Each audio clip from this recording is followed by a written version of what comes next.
Hello and welcome to the Northwood Podcast. I'm your host, Heath Jones, recording in my church, Northwood Christian Church, on a loud and raucous day as the schools have just recently let out and all the kids are playing outside. So apologize for the noise in advance.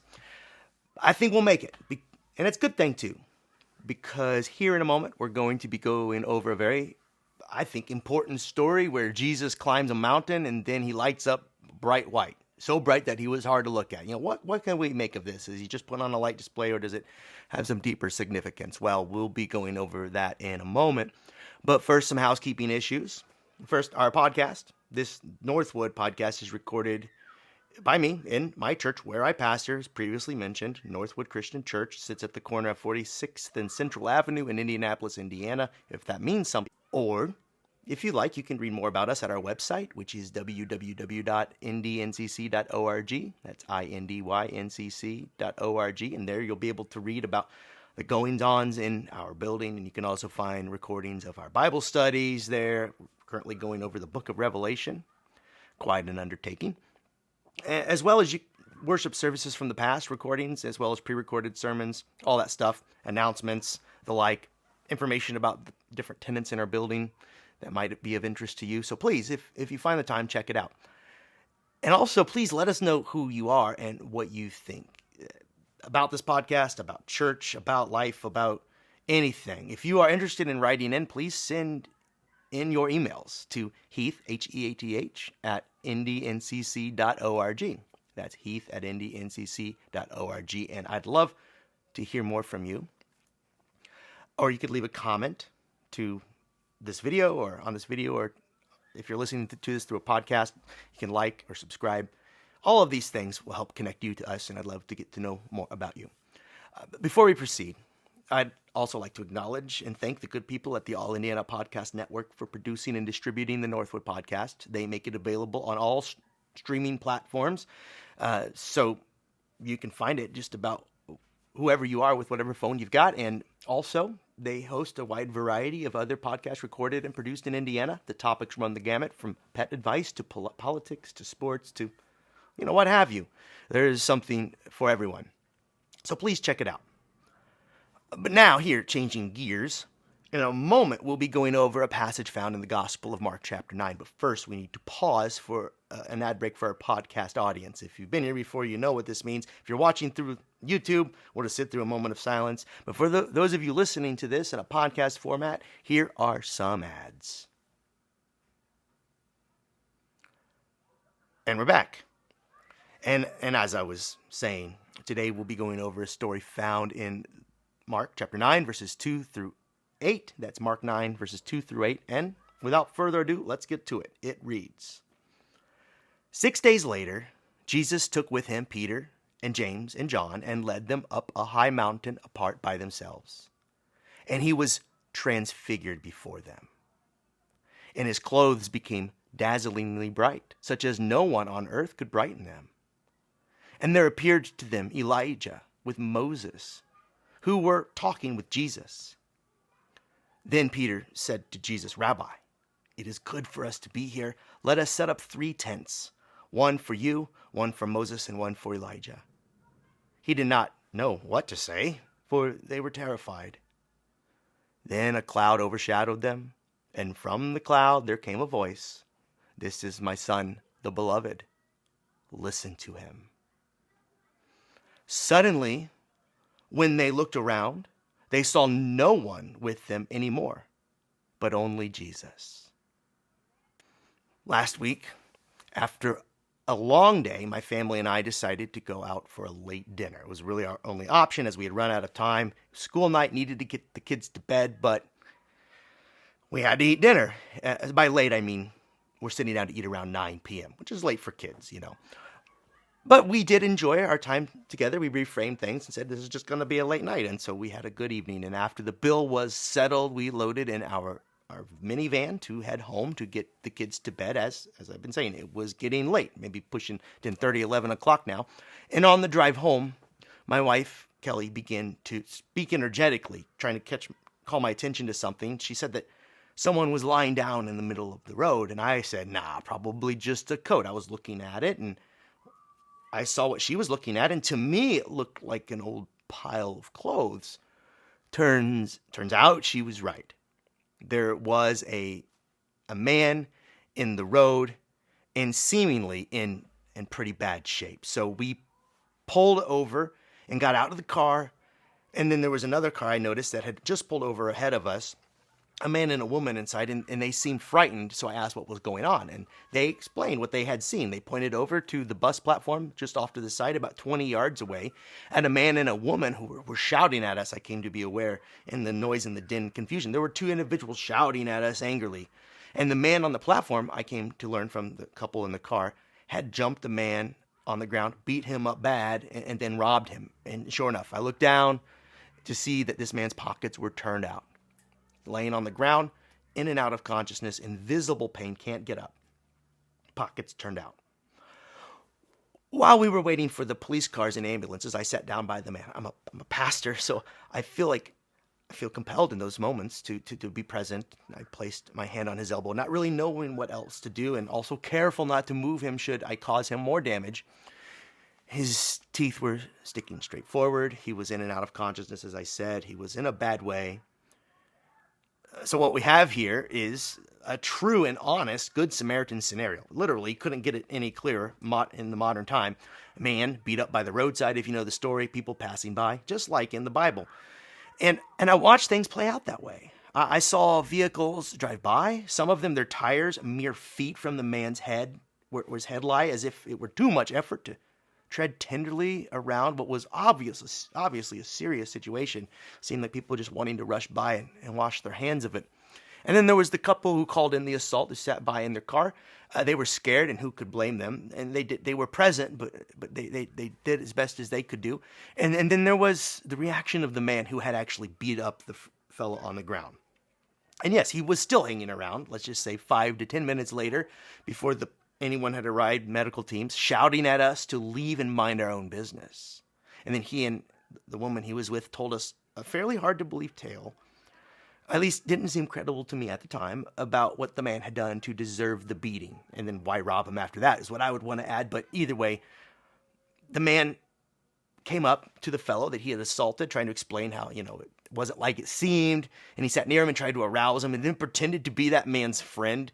And that he was just his pal napping in the middle of the road, being silly, playing around. But then when it became obvious that we weren't leaving, we meaning the car that's parked next to us, and then me and my wife, everyone, then he began to get angry at us, at the man for not getting out, and at the passersby for even caring.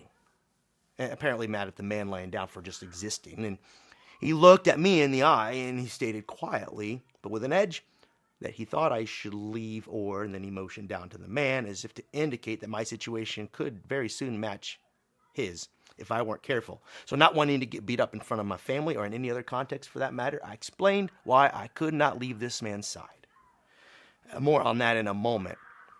Basically, I couldn't leave his side because he was a man, a child of God, lying in the road. Enough said. But what does that have to do with the transfiguration? Well, as exciting as that moment was for me, it wasn't as exciting, I swear, as when Jesus was transfigured. We all have to give the story that. And not that they're in competition, but I mean, what could be more exciting than a man you believe to be endowed with the power of God lighting up bright on top of a mountain, just like the prophets of old? And in our text today, Jesus goes and he selects 3 of his disciples, perhaps the ones who would be most receptive or able to understand what would to be conveyed on that mountain. And on that mountain, Jesus changes before their eyes. Now, the word here translated as transfigured, from which we get that word, Transfiguration Sunday, which this Sunday is, it comes from the Greek word metamorphothi. I hope I'm saying that right. Don't speak Greek. Apologies if it's wrong, but this is a word that suggests a change in form or appearance. For example, when a caterpillar changes into a butterfly, it can be described as a metamorphosis. Yet the substance of that animal, the DNA itself, we know, is still the same. The butterfly is simply the coming of age for the caterpillar, and the butterfly was in the caterpillar's blood the entire time. Similarly, Jesus transfigures, metamorphoses, changes in appearance before the disciples in quite a striking way. He lights up brilliantly. The text reads, and his clothes became dazzling white, such as no one on earth could bleach them. That would be quite enough of a shock to be getting on with, but there is still more in store for the three disciples, like layers and layers of events that will amp up the excitement. Two of the heroes of their faith suddenly appear. There's Moses, who led the Israelites out of Egypt and received the law from God, and then there's Elijah, the prophet from the desert who condemned kings and called down fire from heaven, who also met with God on a mountain to receive God's words, as did Moses. And the disciples knew that they were witnessing something spectacular, holy, and profound. That much was clear. So Peter suggested something that might occur to anyone who finds themselves in the presence of something that leaves them awestruck. When I find myself transfixed by a beautiful landscape or by the laughter of my children or really anything of beauty that gives me joy and makes me want to pause, in those moments I want to stay in that place. I want that moment to last and to stretch out from horizon to horizon. Peter puts it this way: Rabbi, it is good for us to be here. Let us make 3 dwellings, or our translation today, 3 tents. One for you, one for Moses, and one for Elijah. In other words, let's set up camp and stay a while. There is something here worth seeing, and we need to pause and note it. See it. Own the moment for what it is. And while he is saying this, he's interrupted by yet another marvel. The text reads that then a cloud overshadowed them, and from the cloud there came a voice, "This is my son, the beloved. Listen to him." It's as if God is saying from heaven, whatever splendor, beauty, love, and truth you see in Jesus' light on this mountain, he got it from me. He's a chip off the old block in that respect. What you see revealed in Jesus, in other words, is God's mirrored reflection. And here in the Transfiguration is a moment where the veil that covers what is obscured is pulled back. In this scene, the disciples catch a glimpse of what was always true of Jesus. The light of God was always there, veiled by our own flawed perceptions of human flesh and bone. What the disciples saw in Jesus' transfiguration, though, was a glimpse of what happens when the veil is lifted. And this illuminated Jesus is who Jesus has always been. If only the disciples had the eyes to see it. And here's where the presence of Moses and Elisha is especially illuminating. Because in Exodus chapter 34, we read how, when Moses came down from his own mountain after receiving the law, his face shone in a similar way. Indeed, his face shone so bright that it had to be covered by a veil so that the people couldn't look on him. Apparently, they weren't ready for that straight of a revelation. This is to say that the same light that shone through Jesus on the mountain with his disciples also shone through the prophets of old.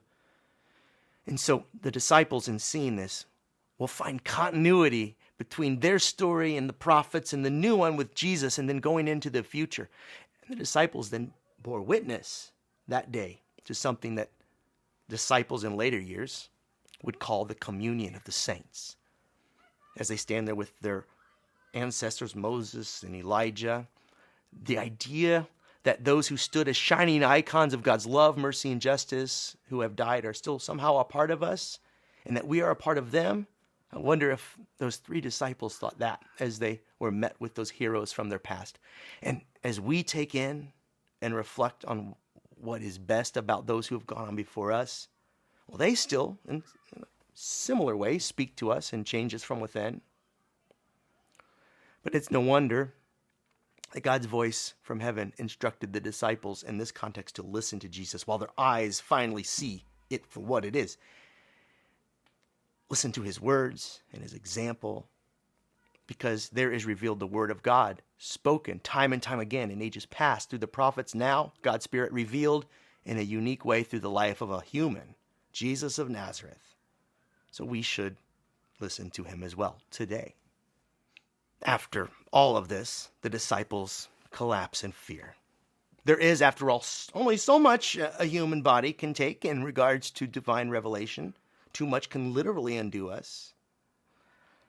Bite off what you can chew. I suppose the point of it all is to undo in us, in a positive sense, the things that must be undone, the flawed sight, the ways we cannot see. Lift the veil, leaving what is death dealing in us behind. But these things take courage and time. And the disciples were met with more than you or I have ever had to process. The disciples caught a glimpse of resurrected life even before the resurrection. They would meet the Jesus they saw on the mountain again, on a mountain, but this at his death and then thereafter. But in the meantime, they would have to deal with the human condition we're all stuck in. A situation so wrought with injustice, suffering, and brokenness that we can forget about the image of God that lay just beneath the veil of those who are alive today in and around us. And here it's time to return to the story I was telling you. In the beginning, the man who I saw beaten and robbed, but also I will add here, transfigured in my eyes. I realized, going back to the story, I realized about 5 minutes into the whole affair that I didn't know the man's name, the one who had been beaten. And he was conscious enough to answer some questions. He had conveyed some information to me about where he had come from and the situation he found himself in. So he gave me his name, and I began to call him by his name. And he became someone who came into clearer focus. It's funny how naming somebody can somehow bring them closer. And he responded to this well. Now that I'm naming his name, it brought him a little more life, it seemed, a little more animation, because now we're talking face to face, human to human, rather than broken body to frightened pastor. And I told him that I was a minister of the gospel of Jesus, and it's as if I forgot that detail up to that point. And as soon as I named this reality, the man lit up again. I could tell the name Jesus meant something to him, and he gripped my hand, and we prayed. And there's where the other reality was revealed. Here is where the man was truly transfigured. It's happened to me before with other people, but I never seem to remember what I've seen on other mountaintops in those circumstances. Because 5 minutes into this ordeal, I was finally able to be fully aware that I was ministering to a beautiful and brilliant child of God, whose beauty and radiance would blind me if I could see it correctly. You don't need to scale a mountain to see it. Sometimes it finds you in the middle of the street. His transfiguration is something marvelous. Remember, I only saw him for who he really was. It's not like he changed. Before, he had seemed to me like the other persons I had witnessed, living hard on the streets, but now I saw him for what he had always truly been. From the moment he appeared to me as a pile of old clothes to that very moment when my eyes were open and the veil was lifted. He was a creature made in the image of God. God's Spirit dwelt in him as it also dwelt in you and me.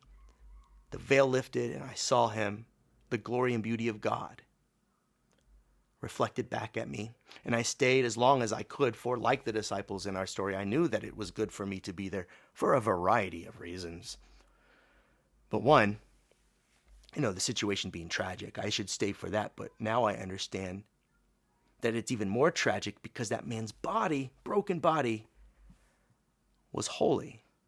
And his broken body made that place holy ground, whether we knew it or not. Trampled holy ground, but holy nonetheless. And how if the man who had beaten him so bad and robbed him blind could have had his eyes open before it happened and seen him for who he was, a man made in God's image. He never would have laid a figure on that man. For who would knowingly mar or damage the very image of God? Apparently some still would. But I stayed until the man was under the care of a medical team, and I recounted what I had witnessed to the police officer. Then I left at that point, or near that time.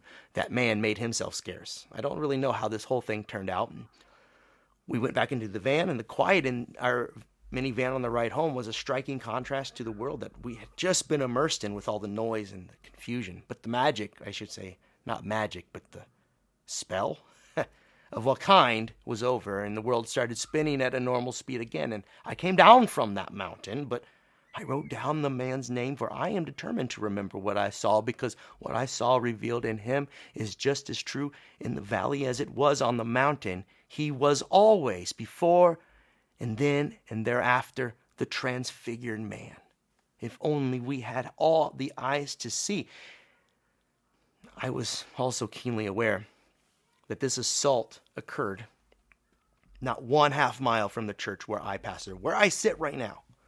So it makes you wonder, what else are we missing near and around us? What other veils need lifted? What other humans need transfigured? Needless to say, I've since spent a great deal of time thinking about this man, really all week, and that transfigured man, and especially the transfigured Jesus as I was preparing this message.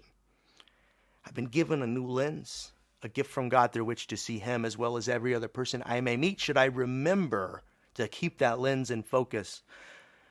While God is often veiled by our limited perspectives, this story, the transfiguration that we're celebrating this Sunday, reminds us that there is more to the common people we brush shoulders with than meets the eye. Indeed, they are beautiful, fathomless, inscrutable, and glorious. The disciples witnessed in Jesus, in his transfigured state, an image of humanity to which we must cling to in hope and in prayer and never forget. And we must see that image reflected in others. In the meantime, remember that your neighbor, those that you know, all images of the living God. So too are every poor person you pass on the street. So too are every person slaughtered by our foolish wars as we speak.